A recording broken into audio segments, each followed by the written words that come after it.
오늘은 예산에 대한 이야기를 좀 나눠볼 건데요. 예산 중에서도 결산에 대한 이야기를 좀 나눠보려고 합니다.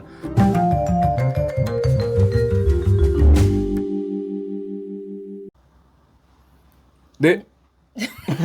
그냥 해. 다시? 하나, 둘, 셋. 안녕하세요. 안녕하세요. 회원 여러분, 너무 오랜만에 인사드리는 것 같습니다. 평화국제연대 전환팀장 이정석입니다. 네, 자치재정연구소 김명입니다. 네, 오늘을 시작으로 다시 자주 얼굴을 뵙도록 저희가 더 열심히 노력하도록 하겠습니다. 오늘은 예산에 대한 이야기를 좀 나눠볼 건데요. 예산 중에서도 결산에 대한 이야기를 좀 나눠보려고 합니다. 지난 6월 28일에 인천시의회 295회 정례회에서 2023년 회계년도 인천시 결산안이 승인되었어요. 2023년입니다.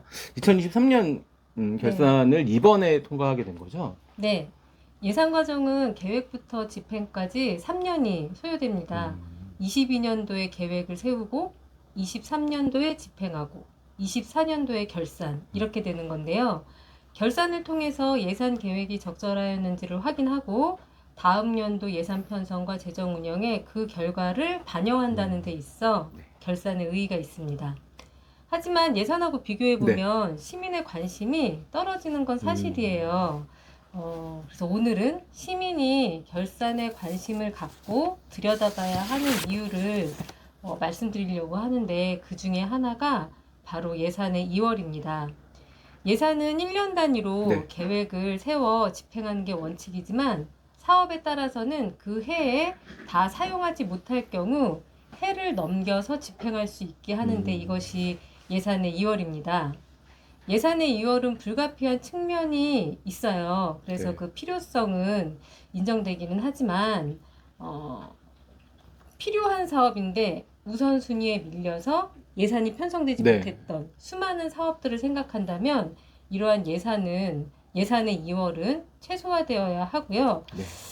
특히나 이제 예산이 2월 된 후에 그 사업이 제대로 집행이 되면 괜찮은데 집행이 되지 않고 불용 처리가 되는 경우가 있어요. 이런 경우는 엄격하게 평가할 필요가 있습니다. 그러니까 저희도 이렇게 활동을 하다 보면 예산을 세우는 시기에 너도 나도 예산을 막 올리려고 애쓰는 모습들을 너무 정말 많이 보잖아요. 국회에서도 막 쪽지 예산이니 뭐 자기 지역구 예산이니 막 이런 것들을 막 끼워 넣는데 결국 그 예산이 세울 때는 또 그렇게 세워졌다가 결산에는 사용되지 못한 돈들이 그만큼 많다는 것 같은데요.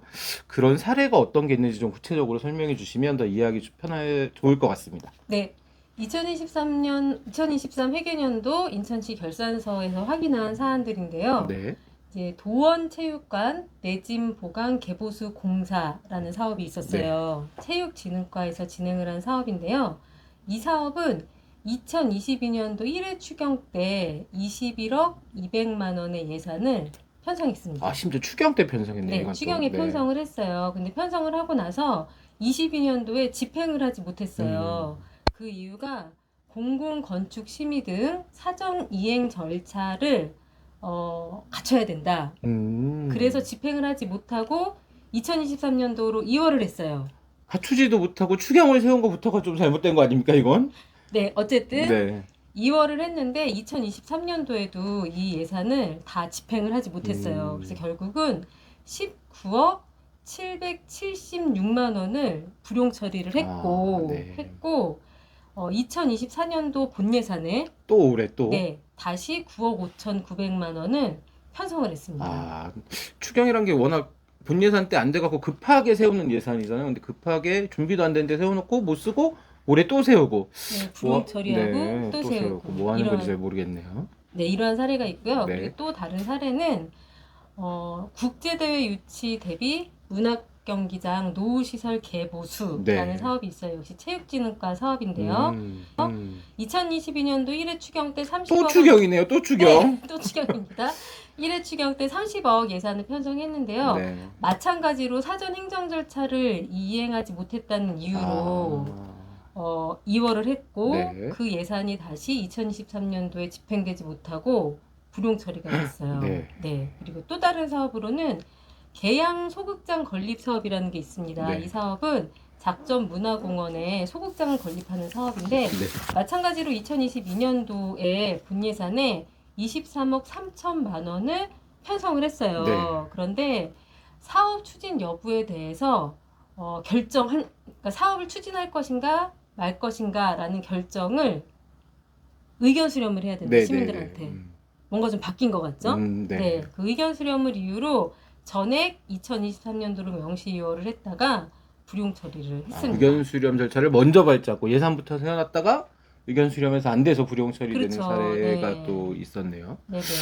이게 어쨌건 처음에 설명해 주셨다시피 예산을 세우고 집행하고 결산하는 기간이 3년 단위로 이렇게 묶여져 있고 뭐 만으로 보면 어쨌든 2년은 꽉 채우는 건데 그렇게 해서 지금 막 이야기하신 것처럼 심지어는 본 예산이 없다가 급해서 추경해 세운 예산까지도 불용되는 걸 보면서는 그런데 자꾸 예산들이 들어가면 진짜 필요한 곳에 쓸 수 있는 예산이 점점 줄어드는 거잖아요. 결과적으로는 이런 예산 규모가 많을까요? 어느 정도 될까요? 네, 2023 회계년도 인천시 결산서에서 확인한 결과에 따르면은요, 네. 2022년도에 편성한 예산을 네. 집행하지 못하고 2023년도에 이월한 다음에 네. 불용 처리된 규모가 무려 784억 와. 정도가 됩니다. 네. 규모가 크다 보니까 피부로 잘 와닿지 그쵸. 않으시잖아요. 2022년도가 거의 코로나 팬데믹 좀 마지막, 말기였던 것 같아요. 그때 이제 인천시 예산으로 코로나 피해 소상공인들에 대한 지원 사업이 네. 있었어요. 특례보증이라고 하는 사업이 있었는데, 상인분들이 엄청 요구하셨던 것 같습니다. 네네, 이 사업의 예산이 149억 6천만 원이에요. 이러한 사업을 다섯 배로 확대해서 시행할 수 있는 네. 규모였다는 거죠. 근데 그 규모를 가지고 예산을 편성했는데 집행 못하고 남기고 불용 처리한 네. 금액이 784억 정도가 된다는 것이고요. 그리고 이제 2023년도 예산을 네. 세워서 2023년도에 집행하지 못하고 2024년도로 2월 네. 한 규모가 2,603억 정도가 됩니다. 2,600억. 네, 그러면은 이 2월 된 사업이 올해 집행이 되느냐, 불용이 되느냐. 또 집행되지 못하고 불용 네. 처리되는 사업들이 있느냐, 이런 부분들을 좀 시민들이 관심을 많이 가지셔야 되겠죠.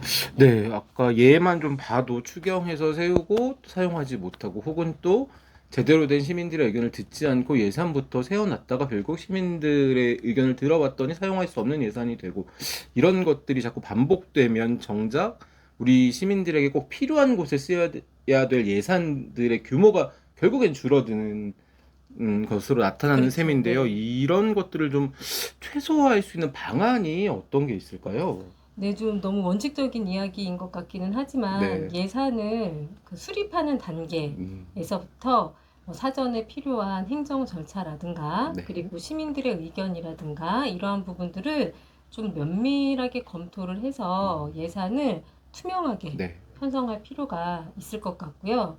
그리고 이제 공무원들이 이 예산의 2월이라고 하는 것은 불가피한 측면이 있어요. 네. 하지만 그것을 최소화하기 위해서는 시민들이 이것을 바라보고 있다라는 경각심을 좀 가지실 필요가 있을 것 같아요. 그래서 그것을 감시하고 있다, 부담스럽다, 이렇게만 바라보는 것이 아니라 나를 긴장하게 만드는 요소. 이렇게 좀 긍정적으로 받아들이시고 예산을 좀 제때 집행하고자 하는 노력 이런 것들이 필요하지 않을까 생각하고요. 네. 또 이렇게 되기 위해서는 결산 정보를 시민이 알기 쉽게, 찾기 쉽게 공개하는 게 필요합니다.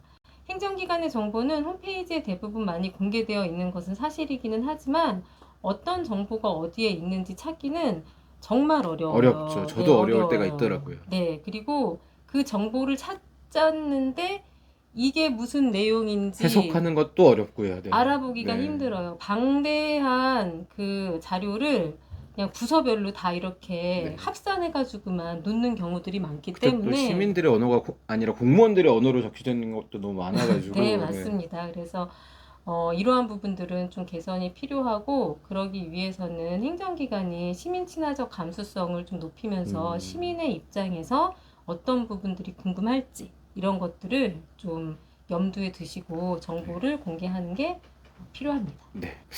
그 언론들도 보면 주로 예산을 세울 때는 관심을 좀 많이 갖는 것 같긴 맞아요. 한데 네. 이게 어떻게 쓰였는지에 대해서는 좀 기사나 이제 관심도가 좀 떨어지는 것 같아요. 저도 그렇기 때문에 좀 세울 때는 이런저런 것들을 좀 많이 찾아본 것 같은데 결산에 대해서는 저부터도 좀 관심이 좀 떨어졌던 부분이 있는 것 같은데 오늘을 계기로 저도 좀 고민을 더 많이 하고 정보들을 좀 잘 찾아봐서 예산이 정말 잘 쓰였는지 좀 살펴보는 게 필요할 것 같습니다. 혹시 마지막으로 또 이야기 더 해주실 게 있으면 네. 이야기할 수 있는 기회를 주셔서 감사하고요. 네. 네, 그 지방자치단체 예산과 결산에 대해서 오늘은 결산을 네. 말씀드린 거잖아요. 근데 결산은 사실 그 사업의 이월 부분만 있는 건 아니에요. 이 세금이 제대로 징수되었는가, 그리고 또 그 징수된 세금이 적정하게 쓰였는가, 네. 그리고 그런 것들을 종합해서 인천시의 재정 여건이 좀 어떠한가, 이런 부분들이 다 이 결산안에 담겨져 있거든요. 네. 근데 이 결산은 의회의 승인을 거치면 공개하게 되어져 있기는 해요. 하지만 그 의회의 승인을 거치기 전에 적어도 결산의 규모, 재정 여건의 규모, 뭐 이러한 좀 굵직굵직한 내용들은 시민들에게 좀 알려줄 필요가 있는 것 같아요. 네, 시기적으로 봐도 지금 6월인데 이게 너무 좀 늦는 감도 있긴 한 것 같아요. 네. 그래서 인천시가 예산을 편성할 때 의회에 넘기는 단계에 올해 내년도 예산은 이렇게 편성한다라고 하는 걸 발표하는 것처럼 이제 시민들에게 작년에 그 인천시의 살림살이는 이런 내용들로 결론을 지어서 의회에 넘겼다. 이렇게 좀 시민들에게 미리미리 알리는 그런 네. 모습들이 있으면 좋을 것 같습니다. 네, 감사합니다. 오랜만에 인사드렸는데요. 앞으로도 알차고 재미있는 인사이다 TV로 재미있을까요? 노력하는 인사이다 네. TV로 찾아뵙도록 하겠습니다. 감사합니다. 감사합니다.